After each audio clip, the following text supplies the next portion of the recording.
Hey Bears, Eric here. It's time for another episode of Spot the Fake X-Men Fan. And today's guest of honor, our special guest, is Melanie Mack. That's right. Melanie Mack is our guest today. It's always fun to go back once in a while to see what the idiots think about stuff. You know, you have like tiers of grifters on YouTube. You have like the top end grifters, the ones that are really good at it. They know how to play word spaghetti, word salad, whatever you want to call it. You have those guys, and they're the ones that like can get away with a lot of stuff because they know how to play the game. And then you have the mid-tier grifters, the ones who slip up every once in a while, but for the most part, they're chuddy, right? They're the chuddy guys. They're the ones that are a little bit more obvious. And then you have the bottom tier. Melanie Mack is like the queen of the bottom tier when it comes to this stuff. And I'm sure her fans are probably, as some would say, distant from intelligence because she's grifting. She's doing this religious grift. And it's kind of her thing. But apparently she says she's a massive fan of the X-Men, and they're being, they're ruined. X-Men 97 is ruined with queer ideology, and she's going to explain it to us. Now, the video here is like almost 14 minutes long, but have no fear. We're not going to have to listen to her for 14 minutes because the vast majority of this X-Men video is talking about Tomb Raider. So it's like 5 minutes and some change of X-Men and the rest is Tomb Raider. So we don't have a lot to listen to. Anyway, let's hear what Melanie Mack has to say to prove to us that she's a massive X-Men fan and that this new updated trailer has ruined the X-Men for her. Let's jump into this, shall we? Once again, we can't have nice things. Not today, not in current modern day, as the X-Men 97 trailer released upon first glance. Hey, it looks pretty good, right? Not bad. Well, as we dig deeper, of course, the woke ideology seeps itself into this as they even make morph non-binary. You know, that fake gender that just recently sprouted up. Okay, so she's saying that if you dig deeper, there's a ton of wokeness in this trailer. So you would assume with a 14-minute video, spoiler alert, most of it's not about the X-Men, that she's going to have a bunch of examples of woke ideology in the trailer. And I'm going to go ahead and tell you, no, she doesn't. She doesn't really have any. She tries to make something up, which is laughable here in a second. But then she brings up this thing about morph that isn't even represented in the trailer. So here we go. Let's go ahead and dive into the video. So if you haven't watched the trailer, I'm not going to share it here because I don't want to get copyright, all that kind of stuff, but it actually They're not looks claiming pretty cool it anyway. Aside from like Storm having that generic side-shaved lesbian haircut. The generic side-shaved hair, you mean the mohawk? One of the most classic and recognized hairstyles that Storm has ever had. One that she had that was massively popular through her era of not having powers. The Morlock stuff, when she shaved her head, mohawk, and then kept that style for a while, and she's bounced back and forth with it. Everything. That particular hairstyle, that one is the bothers you. But you're an X-Men. You're a huge X-Men fan, right? You should know that. You should know that's one of her most popular hairstyles. I guess it's woke now. But it's like, okay, this might be good. Well, then I made this video, so the trailer looks great. But then you see this. I don't trust that there won't be more woke stuff thrown in. I guess we'll see. So then you have the Daily Bugle here. They have a mutant fashion show. And as you can see, there's a burqa because for some reason it's woke. A burqa is woke? Interesting. By the way, Melanie, you're a huge X-Men fan, so I'm pretty sure you know that is probably Dust, right? The character Dust, because you read the X-Men. Massive fan. So you would know that that's probably the character of Dust from the new X-Men. Maybe you don't know that. Maybe you might have missed that one. Just like you missed Storm's iconic haircut. Maybe but by the way, there's nothing wrong if this character was wearing this in the cartoon. I don't know why that would make it woke. She even seemed confused because that's woke somehow. I don't know. The cartoon never claimed to be woke. That's your claim. So is it a question or a statement? Progressive to put women in burqas. Okay, so you have that, and then you got a bunch of queer looking stuff here. Well, you're the one claiming it's woke and progressive. That's your claim. They didn't come out with the trailer and go, here's the woke X-Men trailer. This is what I mean when I say like bottom tier grifting. Okay. And this is a cartoon that children watch. Okay. So of course, this was just, when I saw this, it's like, okay, this is just a little hint. If they throw this in there, this is going to be, they try to make this the trailer apart from this. So hold on. A fashion show is inappropriate for children? I'm looking at this picture.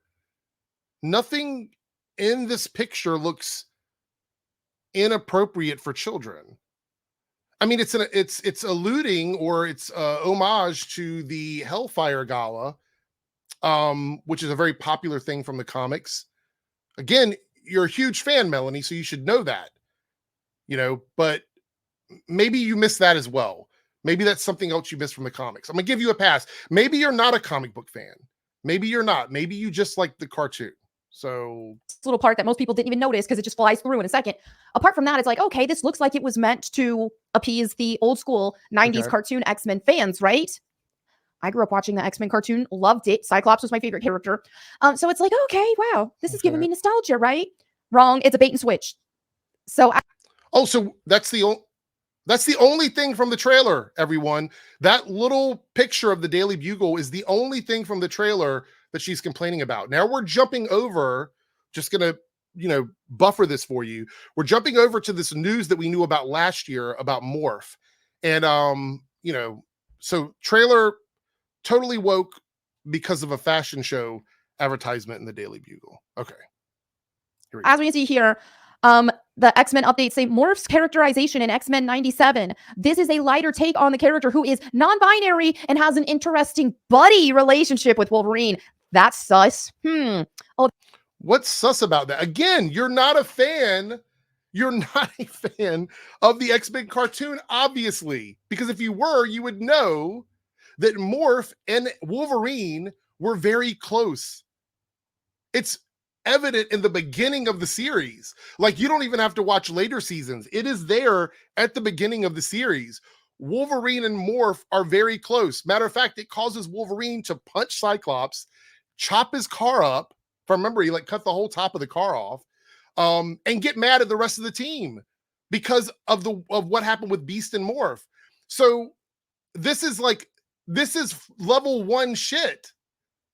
If you don't know this, I don't know how you're a fan of anything X-Men. Like, you didn't know anything about the comics, obviously, and now you're proving to me that you didn't know anything about the cartoons, the most basic shit. They were really good friends. The fact that you immediately think that the interesting buddy dynamic between them means something else when they came out and said that he was going to be non-binary, or they or she, whatever Morph goes by, was going to be non-binary. The fact that you immediately thought that meant something homosexual just goes to show you don't even understand what non-binary means, which is a gender. It's not a sexuality. So they're just going to be close friends. Like, two characters can't be friends now? They're just buddies. We'll see about that. The characters passed with Mr. Sinister, the show's villain, could also come into play. So here you have that. And some people came from Empire Magazine. Some people were questioning the source, but it is real. Right here, when you read Morph's little blurb right there, that is actually real. So that's the thing. All right. So I said, and there it is. I'll pass on this. And of course, a bunch of people were raging in the comments. Oh, the X-Men's always been queer. Oh, that's it. So that's all. The X-Men 97 is ruined, everyone. There's going to be a fashion show. Maybe it was advertised in a paper that flew by the screen. And Morph is a non-binary character who's going to be friends with Wolverine.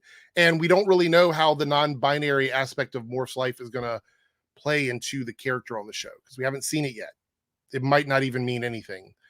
Even if it did, there's no problem with that, but it might not even be mentioned in the show. They might just call Morph they instead of he in the show. Maybe. Let's see what else she has to say. It's not much left. Queer. Oh, they've always been queer. Oh, it's an allegory for queer people, queer and black people, which for some reason they lump black people into gay and queer stuff as if there's a comparison when there's not. Why? Well, there is when it comes to the X-Men, because you're thinking of how do gay and black people compare to each other directly as a group. You're not thinking about the civil rights aspect of it, because at the end of the day, the X-Men comics are a civil rights story, even if it's not an allegory. At the basic fundamentals of the X-Men, whether it be the OG one or the more modern ones, it is civil rights. They're fighting for their rights in a world where they're being oppressed by governments, different organizations, things like that. So the X-Men is a civil rights story. So that's how allegories work. Any group that is marginalized or oppressed can see themselves in the place of the X-Men as characters. That includes black people, gay people, trans people, women. Any group that feels marginalized can go, hey, I identify with what the X-Men are going through. It's not comparing directly gay people and black people. It's saying that anybody that's marginalized can see themselves in a civil rights situation. Why are you lumping Black people with gay and queer people? It makes no sense. It's insulting. And this is the reason why they do it, is because they have absolutely no validity. The whole queer cult have no validity and trying to be, oh, I'm oppressed, oh, poor me. And so they want to piggyback off of what Black people went through in the past, which, mind you, I don't think these days that racism is a widespread issue in the US against Black people. There's always going to be some anomaly racist people out there, but it's... Yeah, this is the game they play, right? Like in this video, the point of this video is not to be racist, it's to be homophobic. That's the point of the video. So now she's like, well, racism is still a thing, but it's not as bad. You know, gay people are worse than Black people when it comes to asking for, you know, victimization handouts or whatever she wants to call them. But if this video were about a race swap, she would be talking about Black people the same way she's talking about gay people. But here she's got to like draw some weird line in the sand with gay people and Black people. It's both bigotry because she's still saying negative stuff about Black people. So it's definitely not the popular opinion to be racist against Black people, but it is approved, culturally, socially approved to hate on white people all the time. But that's another discussion. So I mean, like, you totally went around the block with that one. Like, you're like, oh, gay people are in a cult, blah blah blah. Black people, it's bad to compare you know, gay oppression to Black oppression because of what Black people have been through. But then racism isn't real, it's not really happening, but it's okay to be racist against white people. Like, lowest tier, she's on the bottom floor. Sis, you are on the bottom floor. I swear. You, matter of fact, you might even be below that level in this one. So I made a tweet here. I said the X-Men were not queer. Y'all can't create anything worth a toss. So you try to corrupt what already exists, just like Satan himself. So gay people aren't oppressed, but you're comparing them to Satan. Make it make sense, Melanie. Neurons aren't firing. Whatever's going on up here isn't working. Like, you're saying that gay people have a victim complex because they're not treated differently, but you're literally comparing gay people to Satan. Okay. And that's the fact of the matter. That's just where we're at. How every time they try to make all these queer shows and stuff, they don't succeed. Look at the movie Bros, for example. Oh, they don't succeed. Let's talk about a show that is massively successful in tons of countries around the world, that is blowing away almost all reality TV, and that is RuPaul's Drag Race. RuPaul's Drag Race is massively successful. RuPaul has won so many awards for that show. I'm going to let you do the research on that. Go and look up how many awards RuPaul has won in terms of TV production, and then come back to me and tell me that gay media is not successful. That's just one example. I could give plenty, but let's hear what else you have to say here. Things like that, for the most part, they don't succeed. There's very rare exceptions. Like, I think Brokeback Mountain might have done well back in the day, but see, again, just saying stuff without doing any research. You're literally sitting on the internet. It's right in front of you. Brokeback Mountain had a budget of like, I think 15 million. This is just off the top of my head. And I think it made like 180-ish million back in theaters, and it won a ton of awards. That's just off the top of my head. You've got the computer in front of you. You can look it up. Yes, it was massively successful.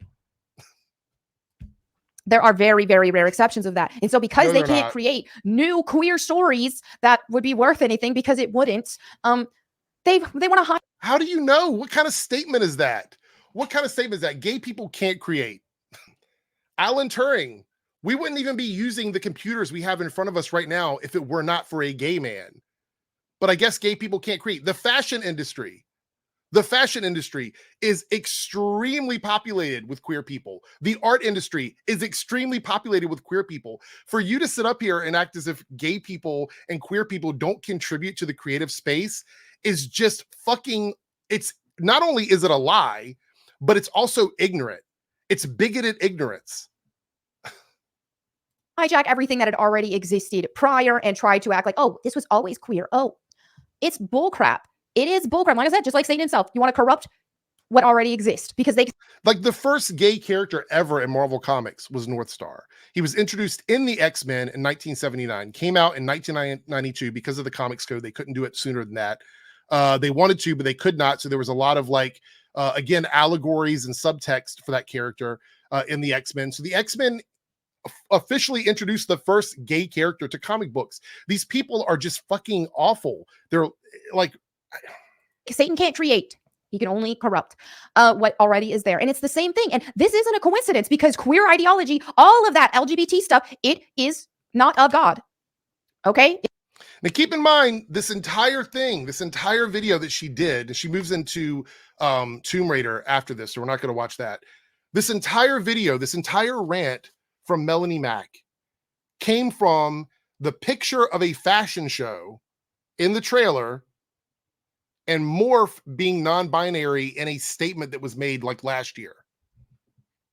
This whole rant came from that. If that doesn't tell you that all of it is a grift, all of it is pushing a narrative, this is like textbook shit when it comes to that stuff. The people that do this, the people that make this kind of content, the more high-end people, they hide it. They try to do it in a way that isn't so obvious. Melanie Mack sat on here for 5.5 minutes, and again, the rest of the video is Tomb Raider, for 5.5 minutes, and all she told me was, I never watched the X-Men cartoon, and I never read the X-Men comic books. She knows nothing about these characters, which is why she only talked about it for 5.5 minutes in a 13-minute, almost 14-minute video, because she doesn't know enough about the material to really have an opinion about it, which is why she started talking about going back and forth with people on Twitter, stuff like that. She does not know enough about it. She's a fake fan, and there's nothing more. I guess I hate the grift space in general, but it's even more disgusting when it's someone who doesn't really give a shit about the stuff they're talking about, and it's obvious. Like, she's not even trying to hide it. She doesn't know what she's talking about. I do not believe that you ever watched the cartoon if you don't know that Wolverine and Morph were close friends.